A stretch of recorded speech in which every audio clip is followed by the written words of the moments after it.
Hey, Washington Commanders fans. Today we have two amazing pieces of news, one of which is about a signing. Get ready because what I'm about to tell you is news that might be a ray of hope amidst so much darkness. And it involves a quiet veteran who is defying all expectations and becoming a real bright spot on our team. But the truth is that a player no one expected is standing out and showing a drive that could inspire the rest of the roster. Stay tuned until the end because I'm going to reveal who this unlikely hero is, what he's doing that's so special, and why his rise is so important for the Commanders. Don't forget, our last piece of news is about a quiet signing that's triggering a new wave of tension within the Commanders. To start, there haven't been many reasons for the Washington Commanders to celebrate this season, and that's an undeniable fact that haunts us every Sunday. However, a little-known veteran has brought the spark needed that almost no one predicted, and that's something we need to appreciate. It's been 6 absolutely disastrous weeks for the Commanders, who went from potential Super Bowl contenders to keeping an eye on the top prospects of the 2026 NFL Draft. A steep decline that has left us stunned.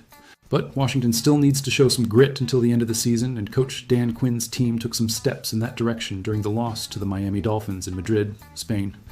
The defensive performance was much better than in the last month since Quinn took over the coordination from Joe Whitt Jr., which is a sign that the changes are starting to take effect. And one player, in particular, continues to shine as an unexpected standout, a true beacon of light in the darkness. Jacob Martin continues to stand out as a real positive during the Commanders' disastrous season, and we need to give him the credit he deserves. The Commanders have been decimated by injuries this season, and one position that has been particularly affected is defensive end, with Dorrance Armstrong Jr. and Deatrich Wise Jr. out for the season, along with backup Javonte Jean-Baptiste. It's a true curse that has fallen upon our defensive line, leaving the team with no options and no firepower. All of this, combined with the release of veteran Clelin Ferrell, who underperformed during the preseason, has allowed free agent signing Jacob Martin to become one of the biggest positive highlights of the Commanders roster in 2025. He has gone from a player who wasn't even considered a guaranteed presence on the team to possibly the best pass rusher for Washington since Armstrong's injury. It's a story of overcoming that makes me very proud as a fan. Martin managed to sack Dolphins quarterback Tua Tagovailoa in Week 11, bringing his season total to 4.5. An impressive number for a player who wasn't a starter. This represents the best performance of the player's career, with 8 years of experience, surpassing the 4 sacks he recorded in 2021 with the Houston Texans. He only trails Armstrong, 5.5, and Von Miller, 5, among his Washington teammates, showing that he is producing at a high level. Overall, Martin has had the best year of his career, and that's something we need to celebrate. He has set personal records in sacks, combined tackles, and quarterback pressures, showing his versatility and ability to impact the game in various ways. He has done all of this playing for his 7th team in the NFL and his 5th in the last 4 years, which showcases his resilience and ability to adapt to different environments. He is a true warrior, making the most of his opportunity. Even the franchises in the worst situation need someone who contributes, who brings a bit of energy and results. That is likely the case with Martin. He's playing a role he probably wouldn't have on any other NFL team, with so many injuries on our defensive line. And to his credit, he is making the most of this opportunity, showing that he has value and can be an important player for our team, even if he is not a superstar. Martin is not a long-term player for the Commanders, and he likely won't be on the roster after this season, as he is a veteran and the team needs to rejuvenate. But for someone who signed with Washington for $2.4 million, he has proven to be an extremely advantageous signing for general manager Adam Peters, a true find amid so many signings that didn't work out. If this trend continues after the bye week, the Commanders would do well to keep him on the team, at least for the remainder of the season, as he is producing. As a fan, I am very happy to see Jacob Martin standing out and showing that, even in such a difficult season, there are still reasons to celebrate. He is an example of professionalism and grit, and we need more players with his mindset to rebuild the Commanders. His rise is a reminder that, in American football, opportunities can arise at any moment, and those who are prepared to seize them can make a difference. This news is a ray of hope amid the darkness, a reminder that even when everything seems lost, there are still players fighting and standing out. Adam Peters and Dan Quinn need to value players like Jacob Martin, who are giving their best on the field, and use this energy to inspire the rest of the roster. We need more stories of triumph, like his, to pull us out of this rut and take us back to the playoffs. Get ready, because what I'm about to tell you is news that could be a real powder keg in our locker room, and it involves a quiet signing that is triggering a new wave of tension around one of our stars. But the truth is that General Manager Adam Peters just made a move that, although necessary, could reignite an old rivalry and create a heavy atmosphere within the team. Stay until the end because I'll reveal who the new player is, what his past is with Deebo Samuel Sr., and why this situation could be a problem for the Commanders. The Washington Commanders took drastic measures after yet another error-filled loss to the Miami Dolphins in Week 11, and we, as fans, could no longer stand it. Adam Peters and Dan Quinn could no longer endure the mistakes of Matt Gay, who had become a real headache for our team.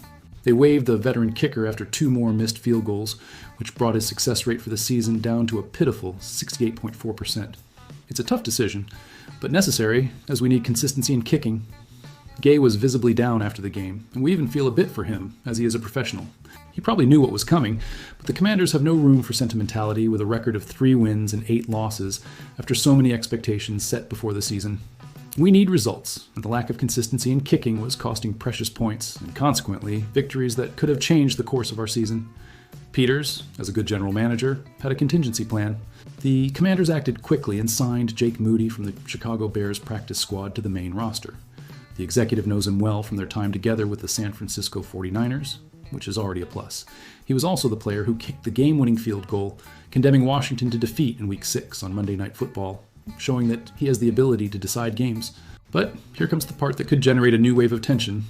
The Commanders' new kicker has a checkered past with Deebo Samuel Sr., one of our top wide receivers. The Commanders needed to do something to resolve the kicker issue, even if it meant an awkward reunion between the newcomer to Washington and our star. It's a situation that leaves me wary, as we don't need any more problems in the locker room. Samuel and Moody were involved in a famous altercation after the 3rd missed field goal by the kicker against the Tampa Bay Buccaneers in 2024, when both were with the 49ers. He ended up making the game-winning kick that day, and the issue seemed to have been resolved after the game when tempers cooled down. However, it will be interesting to see how the duo handles the inevitable questions about the friction that will arise, and how they will conduct themselves as teammates. Both are professional enough to set aside any lingering resentment over the incident and focus on the common goal, to get the Commanders out of their alarming slump, and for Moody to provide the consistency in kicks that has been lacking since Gay. We hope that maturity prevails and that they can work together for the good of the team. As a fan, I just want to see the team winning, and for that, everyone needs to be on the same page.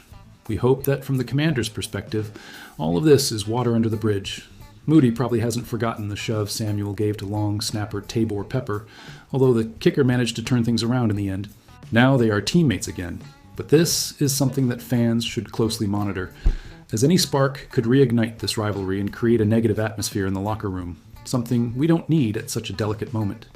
Samuel intends to finish the season strong to improve his chances of a new contract, which is understandable for a player of his caliber. Moody will seek to provide the necessary stability for a potential renewal in 2026, proving that he can be the kicker we need. They probably didn't expect to share the same locker room again, but the strong leadership of the Commanders should ensure that any remaining resentment stays in the past, where it belongs, for the good of the team. Peters felt he had no choice, and we understand his decision to release Gay and bring in Moody. He had already left San Francisco when Samuel and Moody had their fallout, but he will be hoping that the situation between the two doesn't worsen in Washington. Because if that happens, it won't bode well for the general manager, who needs a united and focused environment to rebuild the team. We need peace in the locker room, not more fights and misunderstandings. This quiet signing of Jake Moody is a reminder that even the simplest decisions can have unforeseen consequences. We hope that the professionalism of Samuel and Moody prevails, and that they can work together to help the Commanders get out of this slump. The team needs all its pieces functioning in harmony to have any chance of success, and any friction can be fatal for the remainder of the season. Now, I want to know your honest and unfiltered opinion about this new signing and the tension it might generate. Do you think Deebo Samuel Sr. and Jake Moody will be able to leave the past behind and work together for the benefit of the Commanders? Or do you believe this rivalry could become a serious issue for the locker room? And more importantly, what impact do you expect Moody to have on our field goals, considering the pressure he will face?